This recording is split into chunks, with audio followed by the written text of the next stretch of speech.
Welcome to a brand new episode of TVGP's Game Club. I'm your host, Boston. I'm contractually obligated to say, stay a while and listen to our episode about the original Diablo game. Played this on the I hate you PC, so much. GOG. Sorry, it's in the podcasting rules. You gotta, I would do an impression of him, but I can't. Joined as always by Moonpear. Howdy, I played this on the Ally, also from the GOG store. Yes, indeed. Stay a while and listen. There we go. That's a good one. And Musum. Hello, I played this from the GeoGeo store with the Devolution X mod. Yes, it is worth PC. mentioning. I did that too. I did not play it with the mod because I wanted to have the OG experience, and my finger still hurts. So, play with the mod. I'm just gonna throw that out there. Let's talk about the details of the game here. Released on January 3rd, 1997 for the personal computer. Released on March 30th, 1998 on the PlayStation 1, which was developed by a different developer. This was developed by Blizzard North and was published by Blizzard Entertainment. The Let's Do Time Travel here, Metacritic and OpenCritic didn't exist back then, so reach into your memory banks for that one. I do want to talk about peers for the release date. If you know anything about video game releases, you'll know that 1997, to say that it was a stacked year would be the largest understatement I think I've made on the show so far. So let's go through a list of just a small part of the highlights of this year, starting with Final Fantasy VII, Mario Kart 64, The Lost Vikings 2, Blast Corps. Go play Blast Corps. Oh, go play Blastcore. It's on Rare Replay if you have Xbox as well. It's Go so play good. Blastcore. Oh, man. Castlevania Symphony of the Night, the original Blood, Final Fantasy Tactics. I always forget that 7 and Tactics came out in the same year. Dungeon Keeper. Go play Dungeon Keeper if you haven't played Dungeon Keeper. That game's great. Star Fox 64, Breath of Fire 3, and a JRPG. I'm sorry. Oh, the Lilat Wars. What was that? Yeah, the correct, Thank you. The Thank correct you. title. Give them the Christian name of the Lilat Wars. Oddworld Abe's Odyssey, which is a game I have sort of forgotten about. That's also really good. The first Fallout. A game I love, Total Annihilation. A game that Moon and I love, Worms 2. Go play Worms 2 with a friend, especially on the same keyboard. That way you can mess them up. And a very early Bungie game, Myth, The Fallen Lords, a game I love a lot. WCW versus NWO World Tour, one of the kind of classic N64 wrestling games. A little game called Quake 2, and Gran Turismo. By the way, that's just like 10% of the games that came out in 1997. So, yeah. Like, for the record, I'm so excited. So this episode comes out in the year of our Baby Yoda 2026. I'm so excited for next year because all of the years that end in 7 are the banger years. That's right. So I'm really excited to see what comes out next year. That's right. We're holding out hope. 2027. All right, let's ask the question we ask every month: was this game top of the pile, middle of the pack, or overlooked? Who wants to? I have no idea because I was not playing PC games at this time. Oh, top of the pile. That was yeah. You couldn't. I feel like everyone was talking about it and playing it, whether you wanted to or not. You were going to be exposed to it. Yeah, it was definitely. I think one of the things that helped this game so much too, was not only that it was huge, but if you had access to like a computer lab or something, there was a small version of this game you can install from the CD that you could have multiple people play with you on a LAN. So it was really easy to say, like, I have this one CD and 8 of us are going to play it. and like install a small network client. And then that was a way that not only myself, but a lot of people got their first taste of this game. Was like, we're all going to hop in a server, we're all going to play together, we're all going to go in the dungeon together, and you kind of get to check out this game for free. Which, we talked about shareware with the original Doom and how that helped that game, explode in popularity. That kind of network client or whatever they called it was huge for this one too, of just like, yeah, we're going to play it together, someone will show you through the game, and then you can go out and buy your own copy, because it was everywhere. Like you were saying, top of the pile is 100% right. Just the biggest thing on the planet for a good long time. My first exposure to this game was so stupid. I was at a friend's house. I think his name was Sean. I say friend. That's probably a strong word. An acquaintance. I was maybe 15 or something, had the parents drop me off. Mm-hmm. Or maybe I wasn't. Maybe I was 16. It doesn't matter. And he's like, dude, can you help me play this game? I'm at the boss. And literally, like, he's fighting Diablo, and he wants me to press the keyboard buttons to give him potions as he goes. So that was experience. Luckily, fighting the boss in Diablo is not a huge spoiler in my opinion. Right. I guess the ending was, but it didn't make any sense to me. It was just like, that's weird. Yeah, cutscene. So, all right. I have to ask here. Sure. Are we talking about the gameplay yet? Because I have questions. Not you can lead the charge here. Go ahead. So you say press the keyboard buttons to drink the potions. Were you not? Did it just pull potions directly from your inventory in the original release? No. You had to put them on. Okay, so it had to be hot. Yeah. Mm-hmm. Okay, perfect. So I had the same experience then. Okay. Where it was incredibly frustrating in the middle of a fight to try and use a controller to move all of those potions over to my hotbar as quickly as I could so I didn't die. So, like, that's part of the thing. When you look at the Diablo 1 and 2 are cut from the same cloth. Diablo 3 and 4 are cut from a different but similar piece of cloth. And when Diablo 3 came out originally, people were like, oh my god, I can't believe I can just hit a button on my controller to use a potion. I'm just like, it makes it so easy. I don't have to juggle anything. It's like, yeah, because that sucked. Like, I loved Diablo 1. Yeah, it does.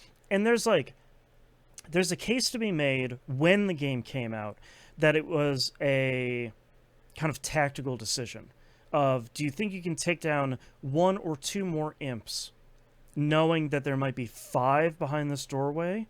Or are you going to kind of go back to a previous floor, or are you going to go kind of hide in a corner to kind of lick your wounds for a little bit, or are you going to try and push and get greedy?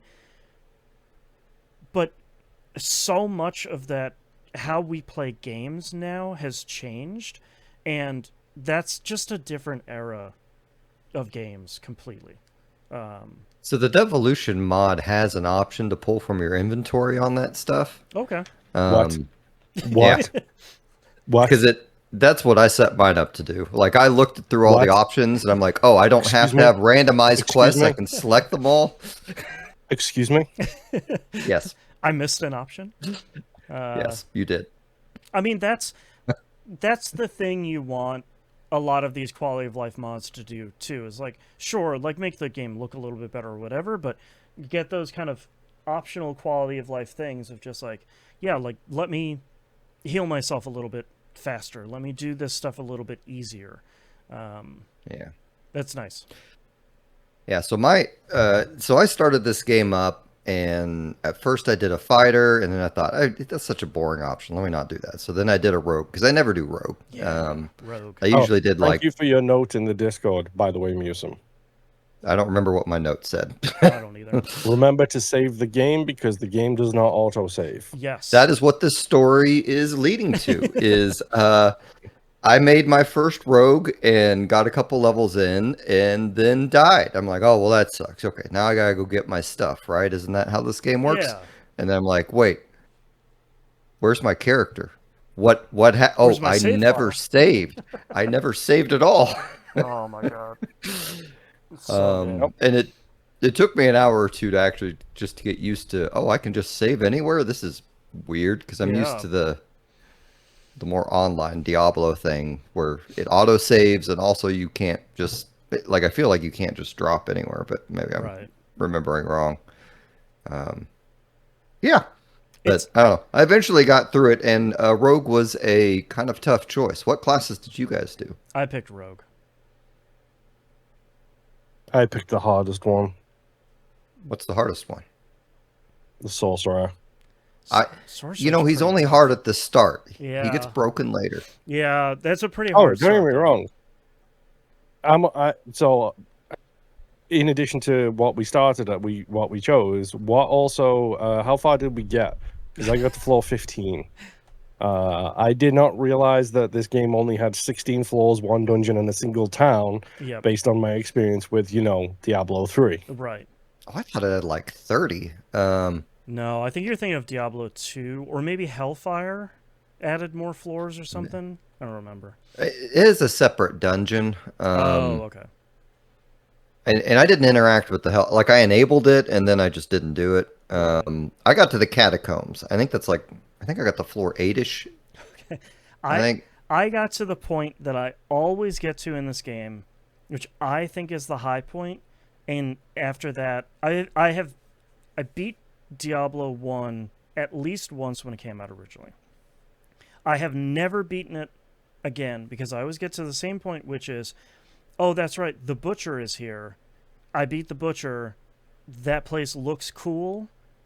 That's kind of the high point of Diablo 1 for me. The rest of it is fine, but like traversing floor after floor after floor in the dungeon, it gets a little bit annoying. Even if you have like the scroll of town portal, is that what it's called? Yep. Mm-hmm. Yeah. Even Or with in my that, case, the spell of town portal. oh, ooh, benefits. Yeah, you gotta find the book. You can learn spells as a rogue. Mhm. That's right. I think Diablo 1 is such an interesting point, like a snapshot of time for PC games, and I think it has an incredible mood, incredible aesthetic, and I think a lot of the rest of Diablo has been kind of trying to chase that to varied levels of success, and I like Diablo 3. But the actual kind of like long-term playing of it in 2026 feels pretty clunky. It's really a good game at the time, but coming back to sort of like, yeah, these kind of like randomized dungeon crawlers have come a really long way since 1997. So Is it even randomized? yes, This one? There are elements of it, yeah. Like enemy placement and some loot drops stuff. make sense. Mm-hmm. so all the floors are procedurally generated each playthrough. Okay. The quests are random that you get unless you enable all of them or whichever ones you want in the devolution mod or whatever mod you're using. Right. Like I think the inventories of of the shopkeepers are all randomized, right? Like there's a lot of think so. randomization in it. Yeah. But it's not like so- every time you go in floor 1, it's randomized every time. It's not like a roguelike like that. Oh yeah, But it is every playthrough, the floors are randomized. yeah. Yeah.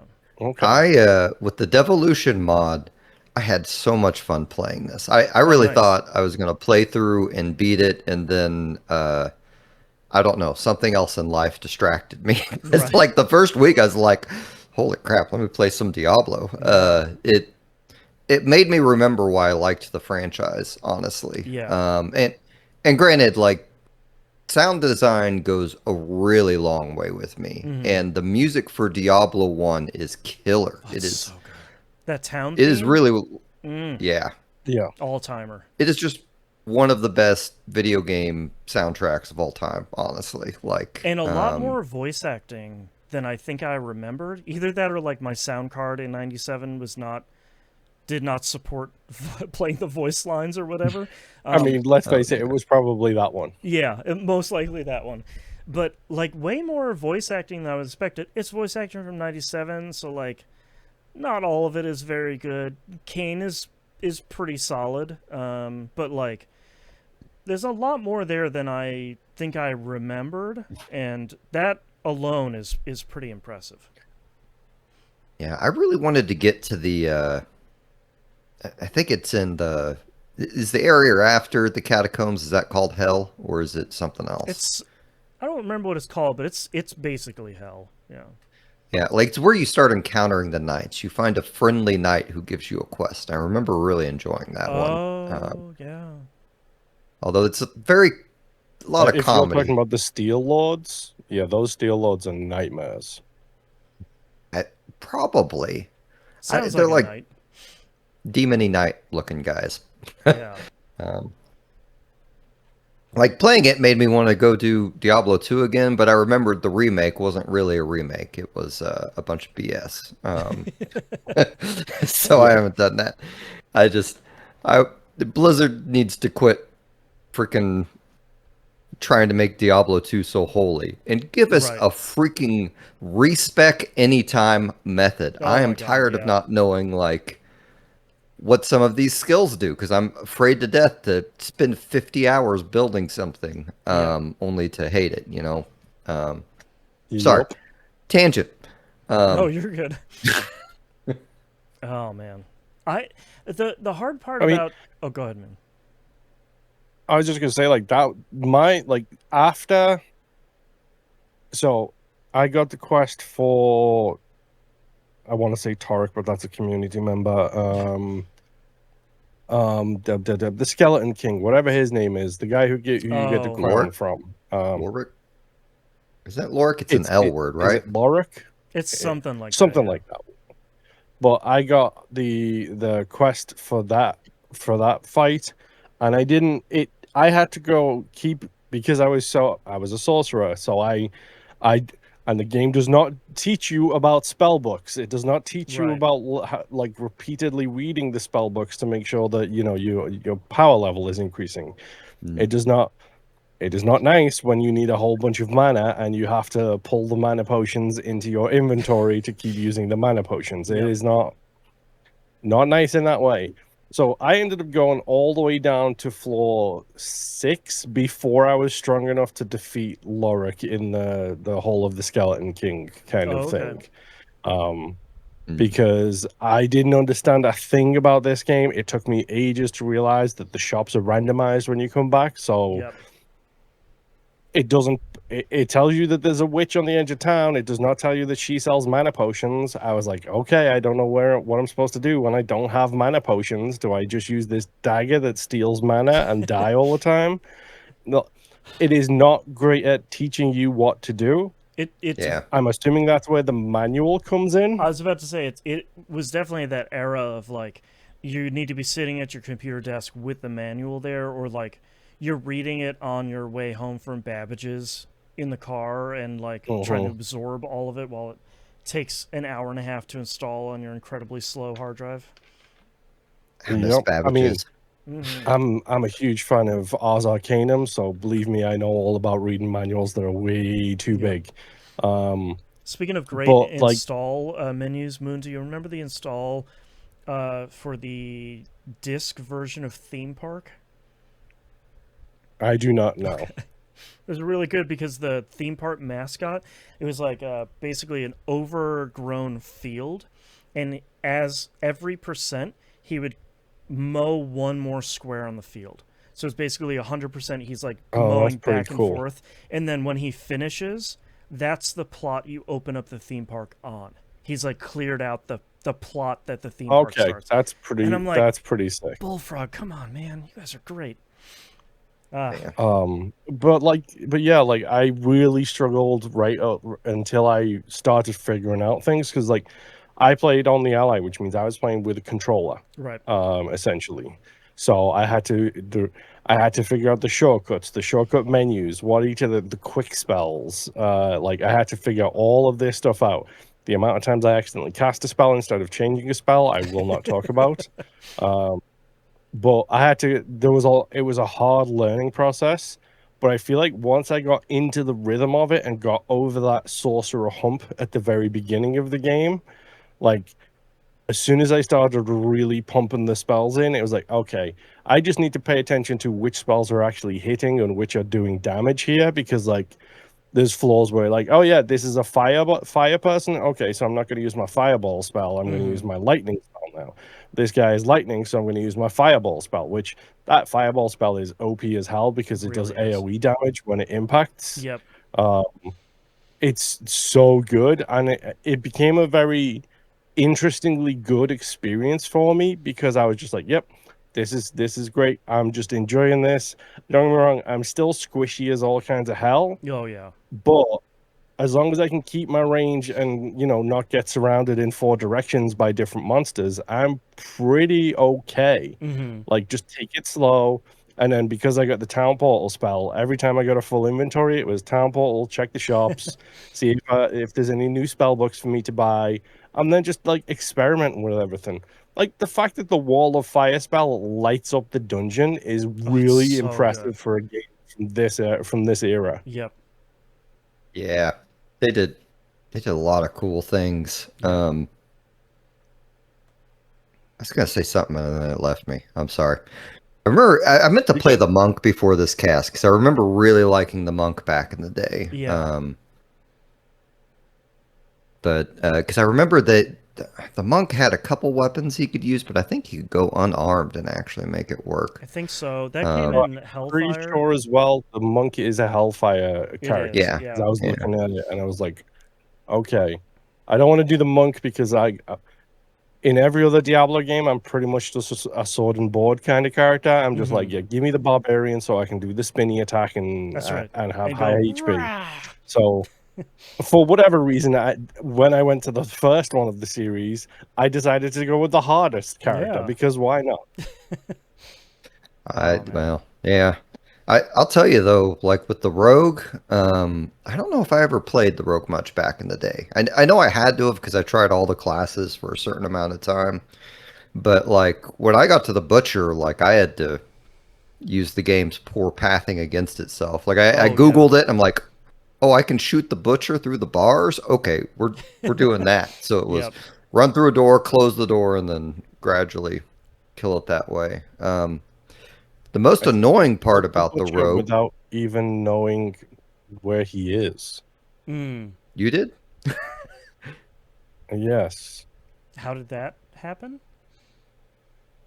Wall of fire? Because I wouldn't get close to people. I would just fire spells at people from a distance and be like, hey, let's just kill this person. Something died over there. Let's go loot. Gotcha. Oh, man. So, like, the rogue, when you have a bow and arrow, it won't let you shoot a barrel from a distance. And that was very frustrating. Yeah. Yes. I feel like that was the big thing for, I think it was Diablo 2, where you could, like, I don't think you could do it in this one. You know, hold shift to, like, plant yourself in place, and then wherever you click, you'll shoot without moving. I don't think that was in this one. There's been a couple of weeks since I played it. I don't know if it was or not, but it was when I played it. It might have been the Devolution mod added it, but I immediately did it, but it didn't matter. It wouldn't let me hit a barrel from a distance. So it's just, well, I guess all the barrels are going to explode on me, so great. That's right. But, man, the runes were really powerful, too. I don't remember using those much, but at a certain point, it's like, man, get this crap out of my inventory. Oh, hey, that killed a bunch of dudes. Right. Yeah, I don't remember using those much originally. I feel like that might have been a thing that I didn't understand when I played it originally, but I think it's... I was trying to think of it when I was playing this. I think this game, growing up, might have been my first experience to the, you know, gray, white, green, blue, like the item tiers. I think this might have been my first experience to them because I don't remember. I thought Diablo was the first, was it not? It might be. I don't. At least in the West, it might be because I don't think Fallout had it. No. I think it just had like, here's an item. Because I was definitely playing both of these in '97. I mean, Fallout was like paper and pencil Baldur's Gate style back then, you know. With your like energy bar of like however many pips you have. Yeah, I don't even. They may have had some randomized element on their item collection. It's been 30 years since I played it. Yeah. But I'm pretty sure it's like Baldur's Gate where everything was kind of predetermined and then they set it out, you know, it randomized where you'd find it. But yeah, but I think for me that was the kind of like, oh, I found a, you know, flawless breastplate of the whale. Ooh, perfect. Okay, that means it has X, you know, stat on it or whatever. And it's like, okay, all right, now we're getting some good. Oh, but I don't have enough dexterity to use this, you know, new item, so I got to find some place to stash it so it's not taking up my like Tetris Resident Evil slots in my personal inventory. Coins only stack for 5,000 coins a stack, by the way, which is very frustrating. Wild. It's very funny playing Diablo 3 and just being like, I have like 17 million gold. It's not even in my inventory. It doesn't even matter. Like, oh man, it makes me really want to play Diablo 3 again. It's the Dragon Ball like power evolution thing where like in original Dragon Ball, like you could fire a fireball, and by the time you get to Super, destroying planets and stuff like that it's the equivalent kind of feeling going through all of the Diablos. Yep, Diablo 4, you're just throwing around the moon. No big deal. Get off the desk. Man, an exciting point in Diablo 1 I'd forgotten about is trying to figure out which armor set finally changes your character's visual graphic. Yeah, I forgot about that. The excitement of getting to that upgrade. Man. Good memories, you know. And it's also a little bit hard to talk about Diablo 1 specifically because it is, especially by today's standards, it is fairly bare bones. Like, not a lot of stuff changes. There aren't a ton of quests. I was so shocked by the fact that it's one dungeon, one town, and like 16 floors. Yep. It's like, what? If you look at Diablo 3, it has like every single town, and there's multiples of them, have multiple dungeons in them, along with like the semi-open world stuff that you're finding small dungeons within. And this one is like a really classic dungeon crawler of just, there's a terrifying church in town, just go down the stairs. Like, just find your way down. Good luck. Satan's at the bottom. Godspeed. And I think that was the big thing too with Diablo 2, which is like, when you start that game, they're like, okay, go ahead, go outside of town, and the first area is just you wandering around outside of the town, much closer to what Diablo 3 does. Yeah. It was funny though when I got the Skeleton King, because it was one of those things where it's like, oh, I know this boss from Diablo 3. That's right. They're going to be a cakewalk. That's where this. I was wrong. Yeah, that's right. Oh man. All right. Anything else to talk about here with Diablo 1? Moon, why don't you kind of take us out here? Your overall thoughts. It is shockingly good and engaging, especially, like we said, I play with the Devolution mod, so I had controller support and I was playing it on my Ally, so like I probably had a less than optimal experience because anytime my thumb touched the screen, it switched to mouse and keyboard controls. Oh, sure. And I had to wiggle the stick to get it back to the controller option. But like, it has a gameplay speed in it too, so like if you feel like your character's running too slow, you can just increase the gameplay speed so he moves faster. That's right. It's very helpful in town when you have to trek all the way across town to speak to Cain, the healer, the blacksmith, and then the witch. All of that. Like, I was surprised, like, as I do with the Game Club games, this became my like nighttime ritual of like trying to do like a little bit of a floor, make some progress kind of thing. Um, I was shocked about how engaging it still was, even though, like we've talked about, it's of its era, so there's no tutorial, very little quest guidelines. You don't know exactly what you're supposed to do. The spell book is a mystery. Like understanding that you need to read the spell books rather than just have them in your inventory, like it's a whole different ball game than what games are today. But it was still solidly engaging and still fun to play. And like when I died, and I died frequently as a squishy sorcerer, it was like, okay, yeah, I just ran into this room full of hell lords and then died. Gee, I wonder what I did wrong in this scenario here. That's right. Yeah. Yusum, how about you? I was shocked about how much I enjoyed my time with this. I played a lot back in the day and loved it. But like, if you've listened to me on Pup, I've been a little angry at the Diablo games for a long time. I just haven't had great experiences. Like to me, they were always single player games, and so they're like hard focus on seasons, and multiplayer really kind of lost me. But I I loved my time with this. Like part of me really wants to go through and finish playing my playthrough as the rogue, and then maybe start up Diablo 2, but I think Diablo 2 will just make me mad because I can only respec once in Diablo 2. Right. But this game, the other part that shocked me was just how much I love the soundtrack. Like they use, in town, the guitar is very obviously prominent, but like most of the soundtrack pieces in the game has very inventive use of guitar. And a lot of the chords they use in town are not common chords you hear people play, like in rock music or soundtracks or anything. And it is just, I've never thought about it as one of my favorite soundtracks of all time, but after playing through it and just the atmosphere it creates, I feel like every other Diablo game has been chasing that soundtrack and not quite making it. I mean, you even hear in Diablo 3's like Tristram soundtrack, it's sort of like, okay, you're trying to go for the Diablo 1 Tristram soundtrack, so like I get it.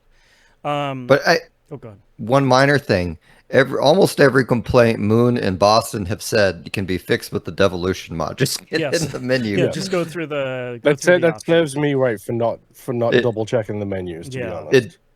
It doesn't fix the instructions, obviously, well, hopefully obviously, but it's a very playable game. It's a free mod, so like I feel like all you have to lose is $5 and a little bit of time if you're curious and haven't played it. I think the thing that got me coming out of this, sort of the thing I was surprised by the most, is the kind of overall, not really tension, but kind of sense of mystery, and like. Look at the red light coming out of this church. We're hearing that this guy went down. There's a poisoned water supply. There's an evil priest. Obviously, Diablo is going to be at the bottom of it. Like, there's all these kind of mysteries, and the game just kind of turns you loose and says, like, okay, you got to explore the dungeon, and you're done with floor 1, go to floor 2. Like, there's a lot of, like, a refreshing level of, I think it was, we're finding out a little bit too much of them letting you get lost. But it's so refreshing, when we've been playing a lot of games lately, about like, you look at a puzzle for 0.25 seconds and the game's already like, I wonder what would happen if we'd shoot that bridge. It's like, oh god, dude, just give me a second here to like figure it out. And Diablo is like, I wonder what happens when you get to the bottom of the church in hell. Good luck. It's like, nope. Okay, great, thank you. And that was pretty refreshing to have that level of lack of hand-holding, which I think is pretty great. And it's still great. It's still fun. And I think it looks charmingly of the era. And there's voice acting for me. I was surprised by how good it looks. Yeah. Yeah. I think it's a great game. 2 thumbs up. Our next game is hopefully going to be a great game as well. We're going to be playing Panzer Dragoon, the remake, because the original is sort of famously hard to find. So we're going to play the Panzer Dragoon. And I don't have a Sega Saturn and $120. That's right. Thank God we're not playing the RPG. And you don't have a Sega Saturn and like $2,000. So we're going to be playing that for next month. Thank you, everyone, for listening. We'll see you all next month. Bye. Bye. Bye.